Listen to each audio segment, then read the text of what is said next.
it's safe to say the consensus is clear. City builders kinda suck. Now wait, don't get me wrong, city builders have always been a nice cozy genre when it comes to video games. Although it never really had the same roaring success like shooters or platformers. Instead, city builders have kind of been in the background of the video game industry. A niche within a niche, if you will. A city builder isn't your type of game that allows you to win simply by, let's say, dominating everything around you like Doom or Counter-Strike. No, you need to think logically and take your time designing complex systems and routines. Sure, you have games like Factoria that allow you to kill a load of stuff, but at the end of the day, that's not really the point of the experience. The factory is, and all the complex systems related to it. Unlike other video games, city builders are much more simple, never drowning you in endless story and complex lore, but rather allowing you, the player, to shape your city. Theme park, factory, colony, you get the point. But then something curious happened.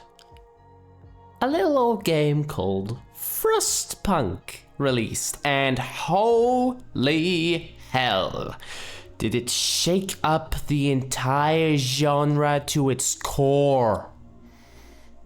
Frostpunk was endearing, which is strange for me to describe a city builder, as I never really took a liking to city builders. Before Frostpunk, I had previously tried several games in the genre. Surviving Mars, Avon Colony, and City Skyliners.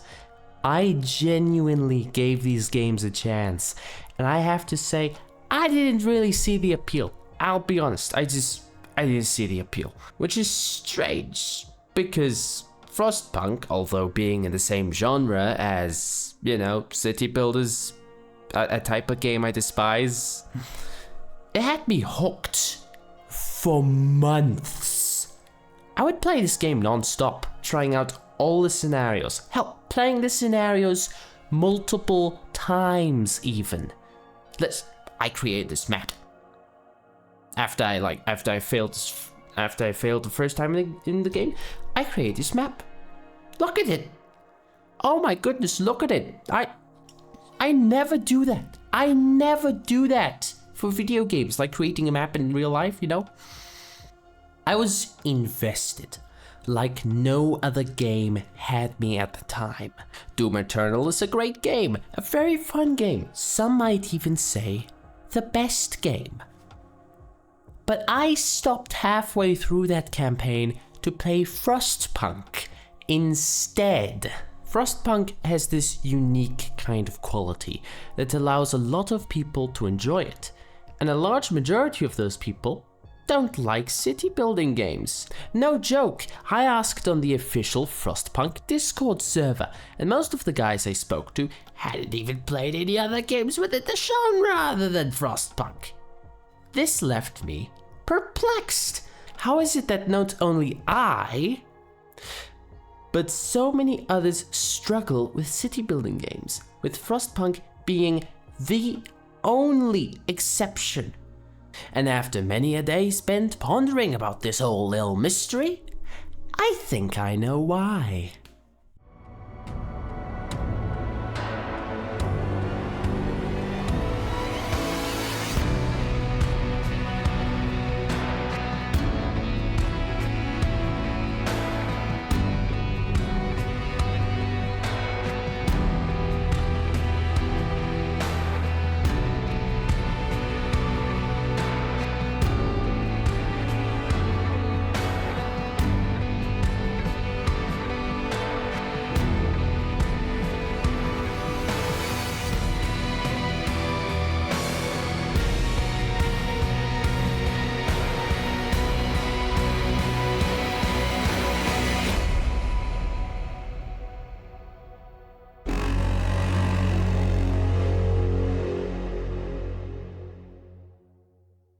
Now, one of the main issues in my opinion with city building games is that they never really try to improve the storytelling potential of the genre. Now, what do I mean by that? Right, let me take you back to like 1999. This is like Stone Age times in internet years. And no one was doing storytelling in video games. No one. And if they were doing it, it was the utter bare minimum. Like Doom Classic. You know, they just had texts over a background. That's it. You see this shit? You see this shit on screen? This was the story of Doom. Star Wars had it moving slightly and cropped at an angle. Doom is just... Yeah, that's your story. We want to read. That's your story. Did they know? Did the developers know that most gamers can't read, or at the very least, they don't enjoy it? Now, while the technology was limited at the time, you still had games like Marathon that still told interesting and engaging stories that only video games could tell. But then you had the Doom developers, who, when talking about stories, said, quote, "Story in a game is like story in a porn movie. It's expected to be there, but it's not all that important." Which, given how he was one of the leaders in the industry, I mean, that mindset pretty much became standard for all developers at the time. Best part about it? It didn't even last 4 years, with Half-Life making a strong argument that not only does storytelling matter in video games, but it can also be just as important to the experience as the gameplay itself. Hello, doors! They're coming for us! It's our only way out! Oh my god, we're doomed! Following Half-Life's success, you would be hard-pressed to find a video game nowadays that doesn't have a story. Except city builder games, for whatever reason, who seem to have completely ignored one of the fundamental lessons learned by literally the rest of the entire video game industry. Let's look at City Skyliners, for example. The game doesn't have a story. There are no characters to get invested in, there is no conflict of any kind, and the player is pretty much left up to create their own story. Well, let's look at Surviving Mars. You, the player, are tasked with creating a colony on Mars. And not die. Oh, no, wait, no, that's it. That's it. There's... same thing. No characters, no conflict, no nothing. Roller Coaster Simulator? Also nothing. Planet Zoo? Also nothing. Sim City, Jurassic World Evolution 2, etc, etc. I could go on. Frostpunk is the only city building game, to my knowledge, that treats storytelling in video games similar to Halo, for example. Frostpunk has a story that not only has a start, middle and end, with twists and turns the longer it goes on. And also cutscenes. You start out as stragglers, a small group of survivors who got separated from your party, and then after about an hour or two of gameplay, you find them and start looking for a city called Winterhome. Your scouts find an automaton on the way, but when they reach Winterhome, they find the city decimated, which leaves the rest of your citizens in a mild panic. Okay, scratch that. A very, very large mild panic, forcing you to choose between a future of faith or order. And the story only gets crazier from there, with each scenario fleshing out the world more and more, allowing the player to feel immersed in the world, and likewise the game. Like in Halo, the story isn't just a setting to add context for the gameplay experience. The story is itself a large part of that gameplay experience. That immersion can only happen with a good story. It makes you wanna just get back up after every time the game puts you down. After every time you fail, you feel like you want to just get back in there. Half of the most popular games nowadays would be way less popular without their respective stories. And some, looking at you, FNAF, would have been completely forgotten entirely if it weren't for their stories. Which makes it so frustrating that it took until the release of Frostpunk for city building devs to finally realize this. And this trend of city builders ignoring lessons learned by literally the rest of the video game industry isn't just limited to stories. No. It also extends to gameplay. You know, the thing that video games are known for? Most city builders don't have a fail condition. Yeah, putting it like that, it sounds really bad, doesn't it? Most of the time, you can't lose in a city builder, which granted can lead to its own fun, and at times, I mean, have you seen the absolute mayhem that Dangerously Funny has done in his City Skylines videos? He built a volcano out of sewage. I mean, what more could you ask for in a video game? Granted, some city builders do have a fail condition, like in Avon Colony and Surviving Mars, where yeah, technically you could lose the game, but that's pretty much a challenge within itself. You're never worried about actually losing in a city builder, and even when there is a fail condition, it's never your main priority. This can be bad for a variety of reasons, mainly that with no consequences to your actions, there isn't really a drive to improve on anything.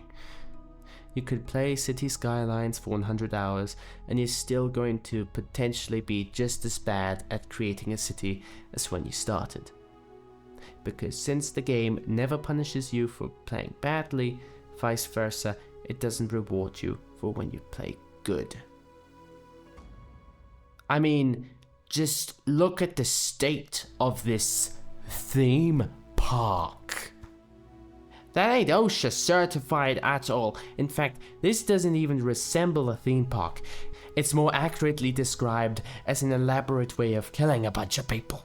Like, oh my goodness, oh my god, all the humanity.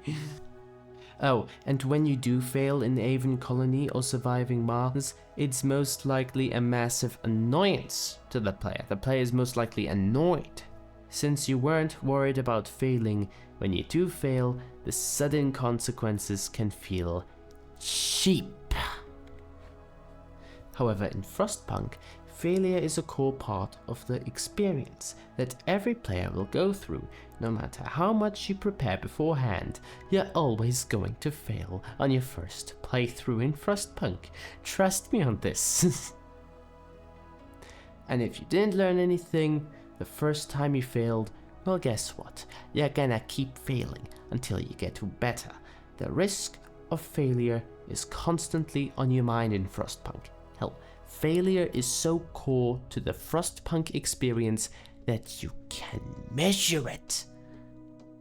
You see these hope and discontent meters? Yeah, trying to keep those in check is a nightmare within itself.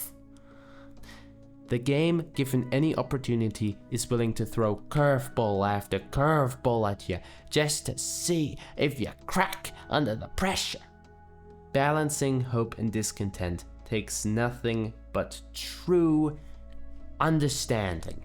Understanding Frostpunk systems and understanding how the city operates is not only vital, but mandatory if you want to survive. Otherwise, you will never succeed. And with all these systems interacting with one another, keeping them under control can legitimately provide a layer of stress, which is good, as it means that players are truly invested in the gameplay experience. And since story events also affect the gameplay experience, it means that players are also invested in the story. Besides the few that skipped all the cutscenes. Yeah, I'm looking at you. Londoners must have been a real shock, innit?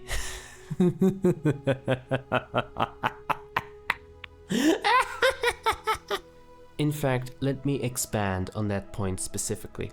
Frostpunk has done what few games have ever done, and that is Ludonarrative harmony.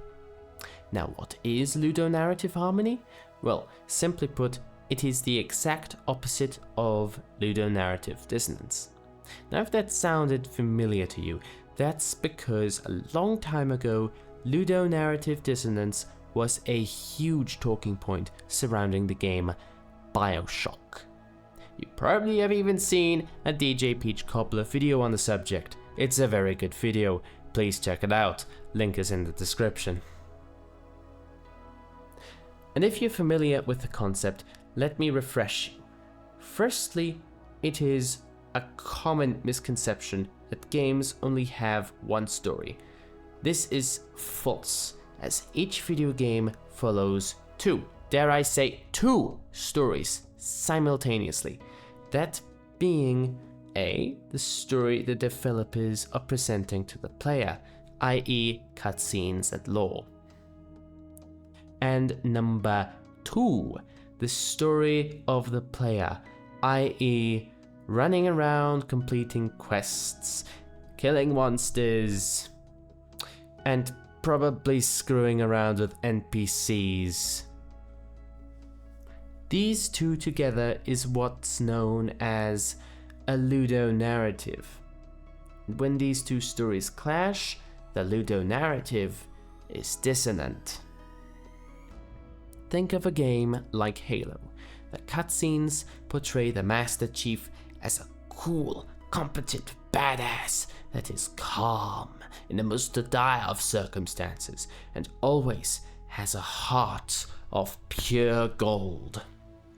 While in contrast, the player controlling the Master Chief outside of the cutscenes is an idiot, constantly panicking and killing his allies, sometimes just for the fun of it.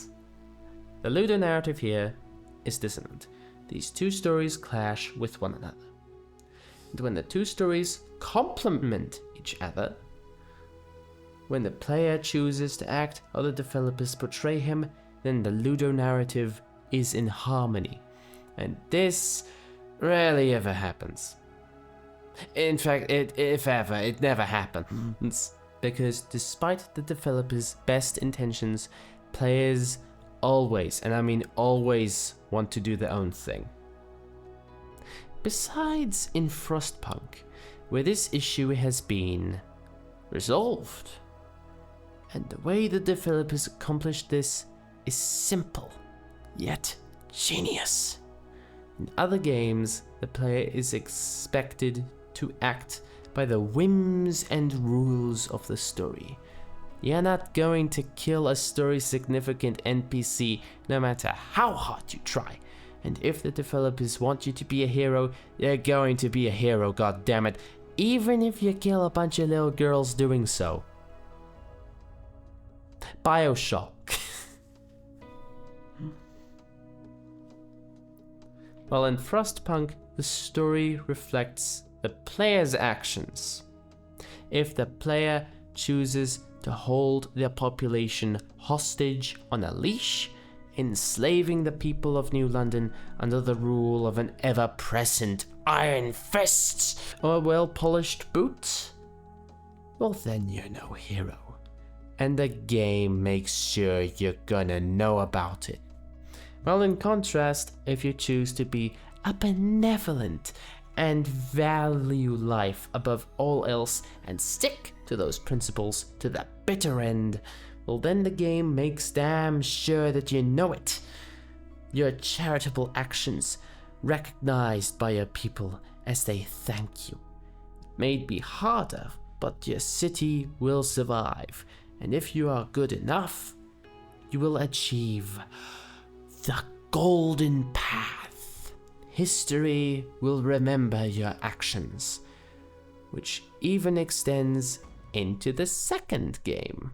Your choices matter, and it will be reflected in both the gameplay and the story. You, as the player, shape New London in your image, and as a consequence, you shape the story how you see fit, which leads to players being more invested in not only the story but the gameplay. This is not just a city, this is your city. And in said city, there are hundreds of people who depend on you for their very survival and future.